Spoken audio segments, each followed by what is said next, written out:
Hello students, very good morning.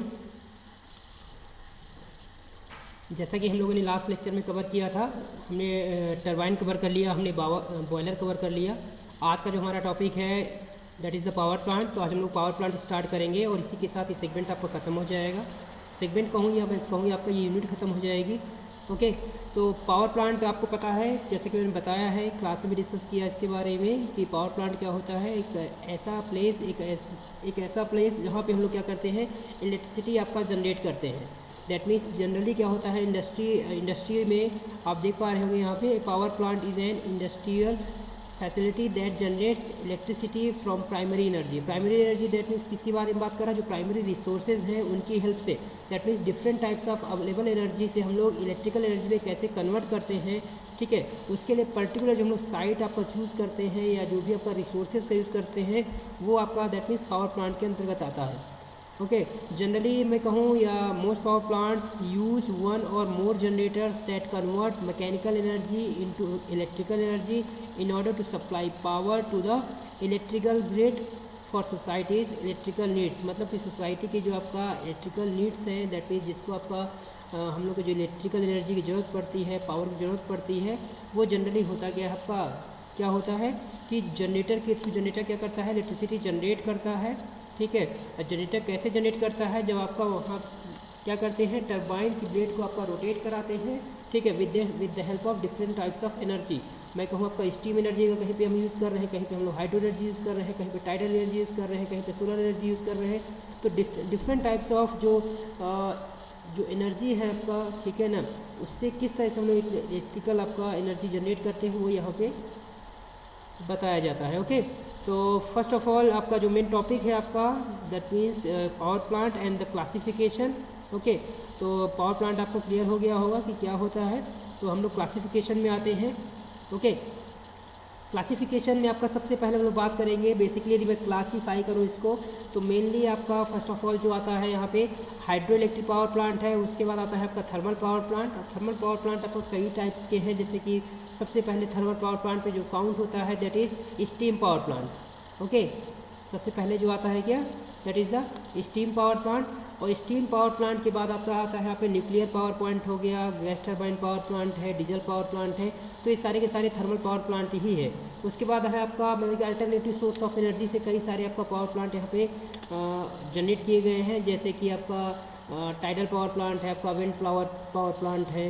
Okay, तो आप okay ना, तो इस तरह से आपका पावर प्लांट को क्लासिफाई किया गया है। तो फर्स्टली हम लोग डिस्कस करेंगे किसके बारे में, हाइड्रो इलेक्ट्रिक पावर प्लांट के बारे में। ठीक है, in hydro electric power plant potential energy of water is utilise to rotate the turbine.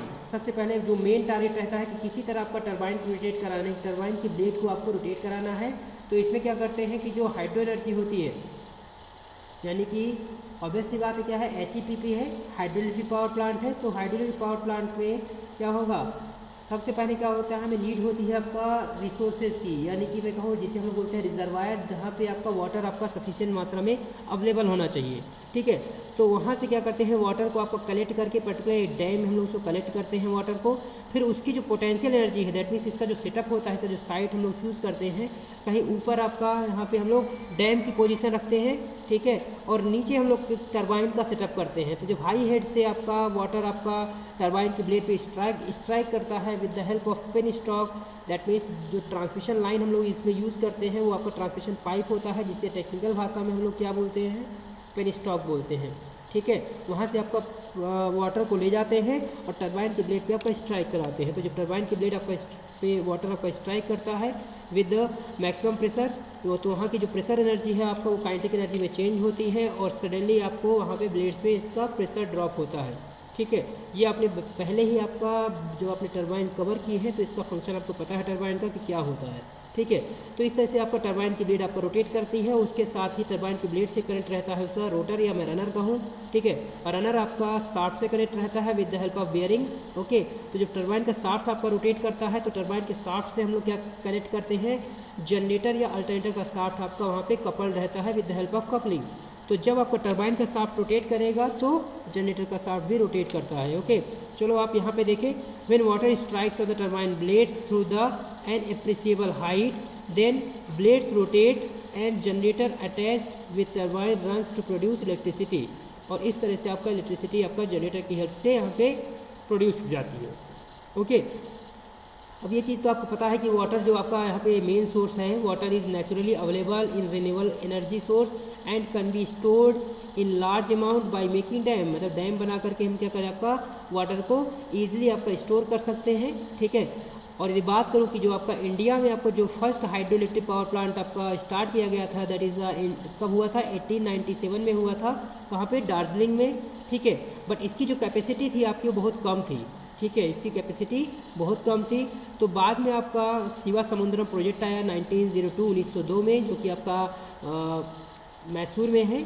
Okay, Andhra में। तो यहाँ पे मैसूर आपका जो आपका बेंगलोर के पास पड़ता है। ओके, तो इसकी जो कैपेसिटी थी आपका वो काफ़ी ज़्यादा थी, दैट इज़ 4.5 मेगावाट। ये आपका दैट मीन्स पहला मेजर प्रोजेक्ट था आपका हाइड्रो इलेक्ट्रिक पावर प्लांट का। HEPP का पहला मेजर प्रोजेक्ट कौन सा है, दैट इज़ द शिवा समुद्र प्रोजेक्ट, जो कि आपका मैसूर में है, जिसकी कैपेसिटी आपका 4.5 मेगावाट थी। ओके, तो मतलब कुछ पैरामीटर्स हैं आपको वो आपको लर्न करने होंगे, ये पॉइंट्स आप नहीं छोड़ेंगे।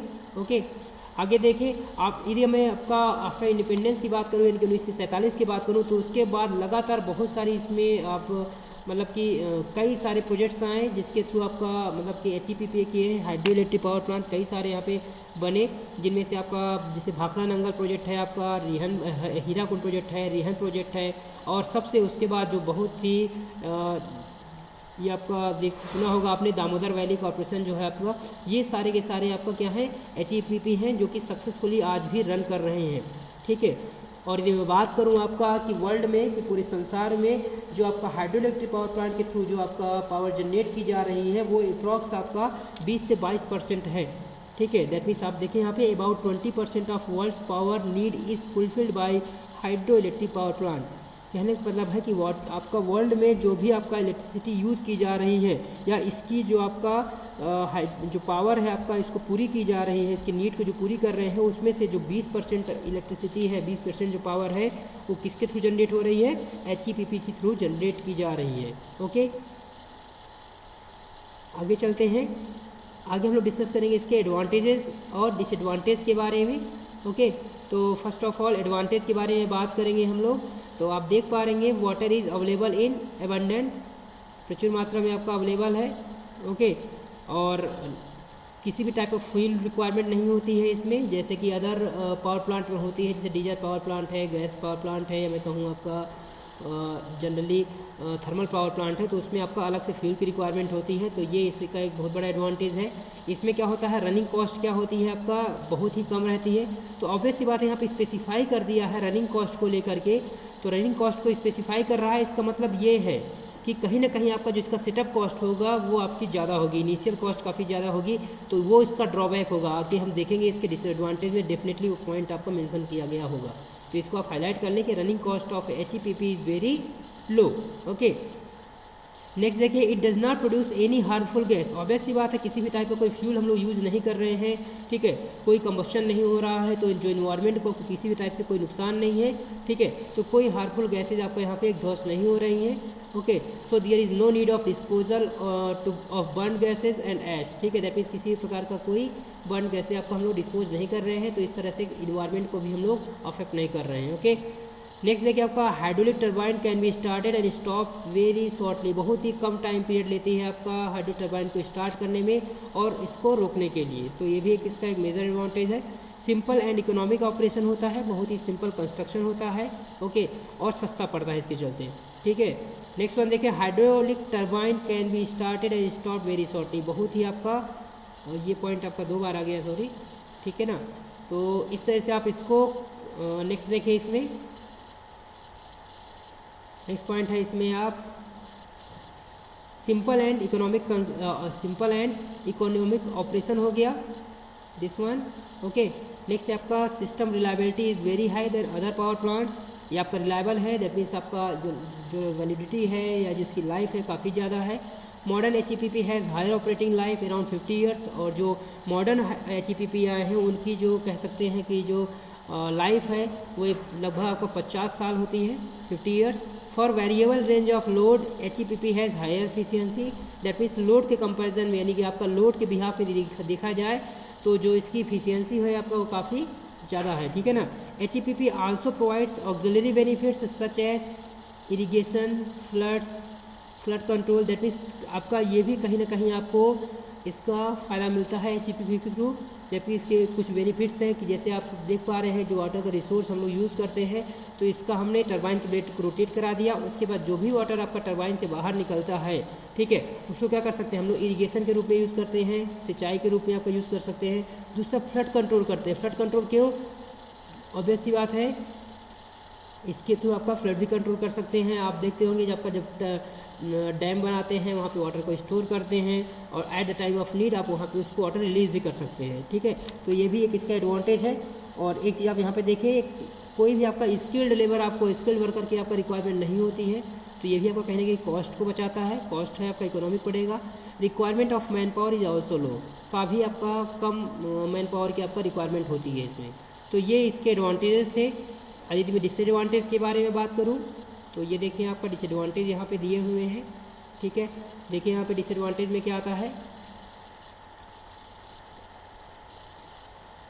यहाँ से देखें, initial installation cost is very high. मैंने बताया था पहला पॉइंट आपका यही आएगा कि रनिंग कॉस्ट यदि लो है आपका, ठीक है, तो इनिशियल कॉस्ट या सेटअप कॉस्ट क्या रहेगी, ज़्यादा रहेगी। The construction period is quite large, approx 10 to 15 years. मतलब किसी भी एक पर्टिकुलर हाइड्रोइलेक्ट्रिक पावर प्लांट को यदि आप बना रहे हैं, उसको कंस्ट्रक्ट कर रहे हैं, तो उसमें आपको कम से कम 10 से 15 साल लग जा रहे हैं, ठीक है। तो ये इसका ड्रॉबैक है। Generation of power is directly dependent on availability of water which may very season to season. Obvious सी बात है, ये रेनी सीजन है, दैट मीन बारिश का मौसम है, तो वहाँ पे आपका वाटर आपका अवेलेबल होगा सफिशिएंट मात्रा, मोर देन इनफ, ठीक है। बट जब आपका गर्मियों का टाइम आता है तो उसमें क्या होगा, बारिश तो होगी नहीं। तो टोटली आपका जो पावर आपका टोटली डिपेंड कर रहा है किस पे, आपका अवेलेबिलिटी ऑफ वाटर पर, ठीक है। तो जो कि आपका सीजन टू सीजन वेरी करता है, तो उसके हिसाब से पावर भी आपका यहाँ पे पावर जनरेशन भी वेरी कर सकता है, ठीक है। नेक्स्ट पॉइंट आप देखें, large catchment area is needed to store the water. Obvious सी बात है, आपका जब वाटर को आप स्टोर करते हैं डैम में, रिजर्वायर में, तो उसमें क्या होता है, आपको काफ़ी ज़्यादा एरिया ये कवर करता है, ठीक है। तो नेक्स्ट पॉइंट है आपका, generally these power plants are far away from the load centre. हमें पता है कि ये जनरली जो सेटअप करते हैं, जैसे टरबाइन आपका काफ़ी आपका नीचे सेटअप करते हैं, और जो रिसोर्स है आपका, जो डैम है आपका, वो ऊपर रहता है। और ये जनरली हिल स्टेशन वगैरह में हम लोग यूज़ करते हैं, पहाड़ों में। तो जो लोड सेंटर है आपका, ठीक है, वो काफ़ी आपका दूर बनाया जाता है, और इसके कारण से क्या होता है, जो ट्रांसमिशन कॉस्ट है आपका वो इंक्रीज हो जाती है, और कहीं ना कहीं आपका पावर लॉस भी होता है, ट्रांसमिशन लॉसेज भी होते हैं, जो कि आपका इस तरह से ट्रांसमिशन लॉस आपका इंक्रीज़ करते हैं। तो ये इसका एक ड्रॉबैक होता है। और कहीं ना कहीं आपका जो इकोलॉजी है आपका, ठीक है, उसको भी, इकोसिस्टम है आपका, उसको भी ये थोड़ा सा अफेक्ट करता है। It also disturbs the ecology of the area, okay. तो ये इसके डिसएडवांटेज हैं, ओके। यदि मैं सिलेक्शन ऑफ साइट की बात की जाए, यहाँ पे सिलेक्शन ऑफ साइट की बात करें, यहाँ पे देखिए ध्यान से, तो कुछ चीज़ें हैं जो हमें बेसिकली फोकस करना पड़ता है। जैसे कि मैं यहाँ पे सबसे पहले आपका बात करूँगा अवेलेबिलिटी के लिए। तो अवेलेबिलिटी ऑफ वाटर पे यदि मैं बात करूँ, तो आपका पावर, आपको पता है कि पावर का जो मेन सोर्स है आपका वो वाटर है, और वाटर क्या होता है ना, अवेलेबल होता है आपका। तो दैट मीन्स वो हमें साइट में वो ऐसी चूज़ करनी चाहिए जहाँ पे आपका वाटर नियरर हो, पास में हो, सफिशिएंट मात्रा में हो। और जो इसकी design and capacity of HEPP is determined by the water available in dam. It also provides a brief idea for spillways और gate relief during flood. That means इस सब की डिज़ाइन का भी हमें विशेष ध्यान रखना पड़ता है। जो आपका गेट आप बना रहे हैं, ठीक है, या जो गेट डिज़ाइन कर रहे हैं, ठीक है, जो हम लोग वहाँ पे जो ओपन स्टॉक डिज़ाइन कर रहे हैं, इन सब का ध्यान रखना पड़ता है, ओके। तो ये अवेलेबिलिटी ऑफ वाटर हो गया। कैपेसिटी की बात करूँ, variation in rainfall all the year makes it necessary to store large amount of water for continuous power generation. Continue आप पावर जनरेट करना चाहते हैं तो ऑब्वियस बात क्या होना चाहिए, आपका रेनफॉल आपका पूरे साल में होती रहे तो वो बेटर रहेगा। Water storage capacity of HEPP can be determined by using mass curve का यूज़ करके हम लोग वाटर कैपेसिटी इसकी हम लोग डिटरमाइन कर सकते हैं, मतलब कि पता लगा सकते हैं, जान सकते हैं, ओके। आगे चलते हैं, नेक्स्ट आप देखें।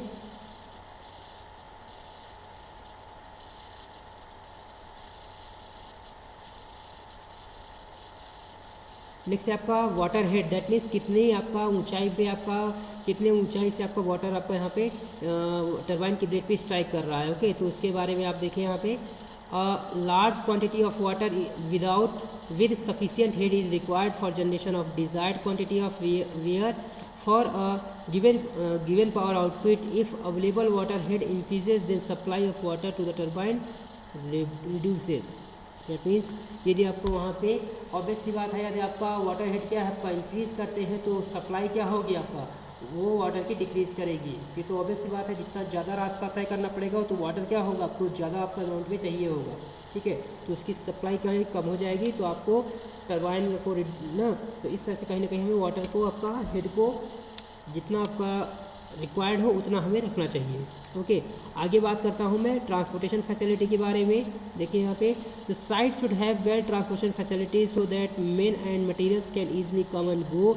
इन absence of transportation facility it becomes hard to reach at site. Obvious सी बात है, जहाँ पे हम सेटअप कर रहे हैं उस वहाँ से आपका जो भी लोकेलिटी है वहाँ पे मतलब कि ट्रांसपोर्टेशन फैसिलिटी आपका होनी चाहिए, जिससे आदमियों का, सामान का, मैन मशीन मटेरियल जो भी है आपका, उसका आना जाना पॉसिबल हो सके। ठीक है, ओके। नेक्स्ट देखिए यहाँ पे, distance from the load centre, that means जहाँ पे हम लोड स्टेशन बना रखा है, लोड सेंटर बना रखा है, वहाँ से दूरी कितनी है। Site is constructed nearer to the load centre so that transmission cost and losses can be minimised. मतलब जितना पास होगा उतना बेहतर रहेगा, जिससे क्या होगा, आपका ट्रांसमिशन कॉस्ट बचेगी आपकी, और लॉसेस भी कहीं ना कहीं कम होंगे। ओके, नेक्स्ट है आपका land type of site. Next देखिए आप, नेक्स्ट आपका लैंड टाइप ऑफ साइट की बात करूँ, देखिए यहाँ पे,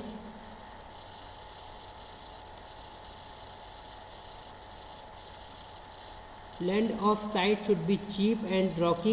The catchment area of dams should be large so that large amount of water can be stored. The foundation of the dam should be strong enough to withstand the stress and thrust of water. Obvious सी बात है, जो आप वहाँ पे area आप choose कर रहे हैं, दैट मीन्स जो लैंड टाइप आप चूज़ कर रहे हैं, उसमें क्या होगा, ऐसी होनी चाहिए जिसमें आपका वाटर सफिशिएंट मात्रा में आपका वहाँ पे स्टोर कर सके, और उसका फाउंडेशन आप ऐसा होना चाहिए कि मतलब कि उसके वहाँ पे जो थ्रस्ट फोर्सेस लग रहे हैं या जो स्ट्रेसेस जनरेट हो रहे हैं, स्ट्रेसेस क्या होते हैं, stresses nothing but the force upon area, per unit area में जितना फोर्स लग रहा है आपको स्ट्रेस कहलाता है। हिंदी में क्या बोलते हैं इसे, प्रतिबल, आपने पढ़ा होगा। ठीक है ना, तो प्रत्येकांक क्षेत्रफल में लगने वाला बल आपका प्रतिबल कहलाता है, जिसे आपका यहाँ पे स्ट्रेस बोला गया है। ठीक है, तो ये आपका स्ट्रेस को सस्टेन कर सके, तो ऐसा आपको वहाँ पे लैंड टाइप आपको होना चाहिए। ओके, तो ये इस तरह से आपका साइट को सिलेक्शन करने के लिए ये कुछ पैरामीटर्स हैं जिनको हमें फॉलो करना पड़ता है। ओके, यदि मैं आपका मेन पार्ट्स की बात करूँ, मेन कंपोनेंट्स कौन कौन से हैं इसमें। ओके, देखिए इसमें मेन पार्ट्स कौन कौन से हैं यहाँ पे, ये आपका कैचमेंट एरिया हो गया, कैचमेंट एरिया दैट मीन्स जहाँ पे हम लोग वाटर को स्टोर करते हैं, रिजर्वायर हो गया, डैम हो गया, ठीक है ना, स्पिलवेज हो गया, कंड्यूट हो गए, सर्च टैंक हो गया, ड्राफ्ट ट्यूब हो गया, ये सारे के सारे क्या हैं आपका इसके मेन कंपोनेंट्स हैं, मेन पार्ट्स हैं आपका। ओके,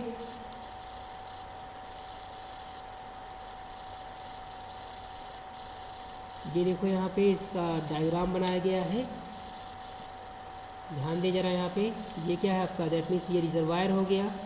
ठीक है ना, ये रिजर्वायर हो गया, रिजर्वायर के साथ साथ आप रिजर्वायर करें, यहीं पे आपका डैम बनाया गया है, ये आपका टनल है आपका, जिसे हम लोग टनल कह लो, या ठीक है, ये जो आपका जहाँ पे सर्च टैंक को आपका यहाँ पे लगाया गया है, सर्च टैंक को हम लोग यूज़ करते हैं ताकि सडनली आपका यहाँ पे डायरेक्टली आपका हाई प्रेशर वाटर जब आपका यहाँ पे टरबाइन की ब्लेड में आपका जाएगा तो क्या होगा, इससे टरबाइन की ब्लेड आपका डिफॉर्म हो सकती है। ठीक है, तो किसी भी टाइप का कोई डिफॉर्मेशन ना हो, तो इसलिए आपका यहाँ पे सर्च टैंक का यूज़ करते हैं। और जनरली होता क्या है, जो पेन स्टॉक बनाई जाती है आपका रिफ्रैक्टिव मटेरियल से बनी होती है, जिसमें हम लोग स्टील वगैरह का भी यूज़ करते हैं। ठीक है, हाँ, ये आपका देखो, ये मेन वाल्व दिखाया गया है, दैट मीन्स जहाँ से हम लोग पेन स्टॉक से आपका वाटर को यहाँ पे वाटर को आपका इम्पिंज कराते हैं, टक यहाँ पे स्ट्राइक कराते हैं, तो जो मेन वाल्व होता है वो कहीं ना कहीं आपका वो सेंट्रीफ्यूगल गवर्नर के थ्रू आपका इसको ऑपरेट किया जाता है। गवर्नर क्या होता है, governor that means at the time of need, जहाँ पे वाटर को आपका ये वाटर सप्लाई को फुलफिल कर सके, वो आपका गवर्नर होता है। ठीक है ना, तो यहाँ पे टरबाइन आपका रोटेट करेगा। टरबाइन की शाफ्ट जब रोटेट होती है तो इसके थ्रू आपका क्या होता है, टरबाइन की शाफ्ट के साथ देखो यहाँ पे ये जनरेटर के शाफ्ट आपका कनेक्ट रहता है। तो जनरेटर आपका क्या करता है, आपका यहाँ पे इन दोनों के बीच में EMF इंड्यूस होता है, इलेक्ट्रिक मैग्नेटिक फील्ड जनरेट होती है और उसके चलते क्या होता है, इलेक्ट्रिसिटी आपका जनरेट होती है।